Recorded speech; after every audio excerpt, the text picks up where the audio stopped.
Hello दोस्तों, आप सबका स्वागत है हमारे अपने यूट्यूब चैनल श्लोकर्स एकेडमी में। आज मैं आप सबको Bihar board 12th class Hindi book का सिलेबस और एग्ज़ाम पैटर्न के बारे में बताने वाला हूं कि 2025 बोर्ड एग्ज़ाम में हमें क्या-क्या चीज़ें पढ़नी है और क्या-क्या प्रश्न एग्ज़ाम में पूछे जाते हैं और किस तरीके से प्रश्न आते हैं, उस पे बात करेंगे। और सारे चीजें एक ही वीडियो में मैं आपको बताऊंगा। तो चलते हैं, वीडियो को शुरू करते हैं। सबसे पहले तो मैं आप सबको बताऊंगा कि हमें कौन सा बुक पढ़ना चाहिए या कौन सा बुक हमें लेना है।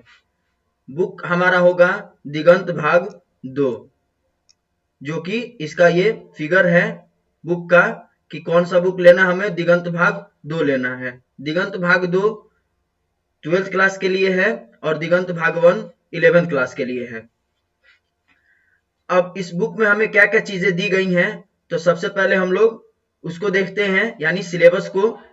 हिंदी जो हमारा बुक है वो 3 भागों में बांटा गया है। पहला हमारा है गद्य खंड, दूसरा है हमारा काव्य खंड और तीसरा है प्रतिपूर्ति। चौथा की बात करेंगे, चौथा हमारा क्या होगा, व्याकरण होगा। यानी सिलेबस में हमें इसको 4 भाग में बांट के पढ़ेंगे। पहला हो जाएगा गद्य खंड, दूसरा हो जाएगा काव्य खंड, तीसरा हो जाएगा प्रतिपूर्ति और चौथा नंबर व्याकरण होगा। गद्य खंड में हमारे कुल 13 लेसन दिए गए हैं, काव्य खंड में कुल 13 लेसन दिए गए हैं, प्रतिपूर्ति में कुल 3 लेसन दिए गए हैं।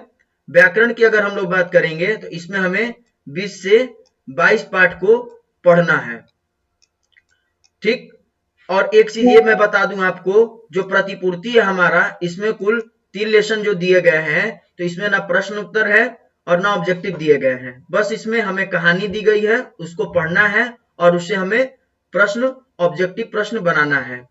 प्रतिपूर्ति से हमारा हर साल प्रश्न नहीं आता है, इससे एक आध दो क्वेश्चन जो है ऑब्जेक्टिव में पूछा जाता है, वो भी कभी कभार, तो लेकिन इसे भी हमें करना है।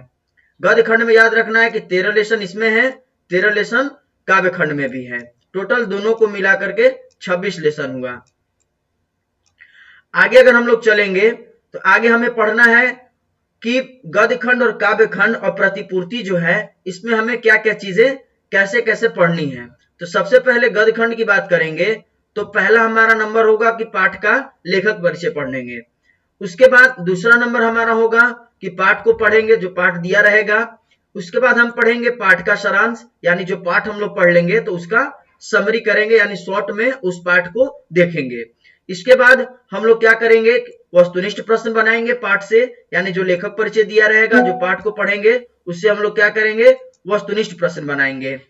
इसके बाद हमारा नेक्स्ट कार्य होगा पाठ का प्रश्नोत्तर करना, यानी पाठ का प्रश्नोत्तर हम लोग करेंगे। फिर उसके बाद काव्य खंड में अगर जब हम लोग पढ़ेंगे तो काव्य खंड में पहला हमारा काम होगा कवि का परिचय पढ़ना, दूसरा काम होगा हमारा उस पाठ का भावार्थ करना, तीसरा काम होगा हमारा वस्तुनिष्ठ प्रश्न करना और चौथा काम होगा पाठ का प्रश्नोत्तर बनाना। जैसे हम लोग गद्य खंड में करेंगे वैसे ही काव्य खंड में करेंगे। इसमें बस कुछ परिवर्तन ये होगा कि गद्य खंड में हम लोग सारांश कर रहे थे पाठ का, लेकिन इसमें हम लोग पाठ का क्या करेंगे, भावार्थ करेंगे। यानी जब कवि परिचय पढ़ लेंगे तो जो पाठ दिया रहेगा उसका हम लोग भावार्थ करेंगे। प्रतिपूर्ति की बात करेंगे तो प्रतिपूर्ति में पाठ को पढ़ेंगे और पाठ से हम लोग वस्तुनिष्ठ प्रश्न यानी ऑब्जेक्टिव बनाएंगे। इसमें प्रश्न उत्तर नहीं दिया गया, जो कि अभी मैं आपको पहले ही बताया। इसमें डायरेक्ट हमें पाठ दिया गया है, पाठ को पढ़ना है और उसका वस्तुनिष्ठ प्रश्न तैयार करना है। इसके बाद आगे हम लोग बढ़ेंगे तो आगे हम देखेंगे अपना एग्जाम पैटर्न का, कि एग्जाम पैटर्न यानी एग्जाम में कैसे प्रश्न आते हैं और किस तरीके से प्रश्न पूछे जाते हैं। तो एग्जाम पैटर्न पे हम लोग चर्चा करेंगे। तो याद रखना है हम सभी को कि हिंदी जो है वो हमारा 100 मार्क्स का है। हिंदी टोटल 100 मार्क्स का है, तो इसे 2 भागों में बांट करके प्रश्न पूछा जाता है। पहला हमारा भाग हो जाता है ऑब्जेक्टिव का, दूसरा भाग हो जाता है हमारा सब्जेक्टिव का। अगर ऑब्जेक्टिव का भाग देखेंगे तो इसमें हमें 2 भाग से प्रश्न आते हैं। पहला भाग होता है बुक का और दूसरा भाग होता है ग्रामर का, व्याकरण का। वैसे ही सेम सब्जेक्टिव में भी बुक से प्रश्न आते हैं और ग्रामर से भी प्रश्न पूछे जाते हैं। सब्जेक्टिव में बुक से 3 क्वेश्चन आते हैं बुक से, और ग्रामर से 3 क्वेश्चन आते हैं, यानी कुल 6 क्वेश्चन जो हमें पूछा जाता है सब्जेक्टिव में। अगर ऑब्जेक्टिव की बात करेंगे तो इसमें कुल 100 प्रश्न दिए जाते हैं, जिनमें से हमें 50 प्रश्न को करना होता है और 50 प्रश्न छोड़ना होता है। ठीक, तो सबसे पहले अभी हम लोग देखेंगे कि ऑब्जेक्टिव में कैसे और कौन से प्रश्न आते हैं। जैसे अगर हम बुक का बात करेंगे तो बुक में जो बुक का क्वेश्चन हो गया उसमें 50 क्वेश्चन बुक से आते हैं, 50 क्वेश्चन ग्रामर से आते हैं, टोटल मिला के 100 क्वेश्चन हुआ। इसमें से आप कोई सा भी एक पोर्शन का प्रश्न बना सकते हैं, या तो आप बुक का 50 क्वेश्चन बनाइए या ग्रामर का 50 क्वेश्चन बनाइए। लेकिन आपको यह भी याद रखना है कि हर साल बुक से और ग्रामर से बराबर क्वेश्चन नहीं आते हैं। कभी बुक से 55 क्वेश्चन दे देंगे तो ग्रामर से 45 क्वेश्चन, कभी ग्रामर से 55 क्वेश्चन आ जाएगा तो बुक से 45 क्वेश्चन आ जाएगा, यानी 50-50 प्रश्न कभी कभार देते हैं, हर साल एग्जाम में नहीं आता है। और दोनों में से मिलाकर के हम 50 क्वेश्चन भी कर सकते हैं, या फिर कोई एक पोर्शन का ही 50 क्वेश्चन हम कर सकते हैं। तो याद रखना है हमें कि ऑब्जेक्टिव में 100 प्रश्न दिए जाएंगे, जिनमें से 50 क्वेश्चन को करना है। और यहाँ लिखा हुआ भी है कि वस्तुनिष्ठ प्रश्न में ऑब्जेक्टिव में हमें 100 प्रश्न दिए रहेंगे, जो कि 1 नंबर का होगा और टोटल 100 नंबर होगा। लेकिन हमें 50 क्वेश्चन का ही जवाब देना है। ठीक, 50 मार्क्स क्वेश्चन को ही अटेम्प्ट करना है, 50 क्वेश्चन को ही, बाकी 50 क्वेश्चन को छोड़ना है।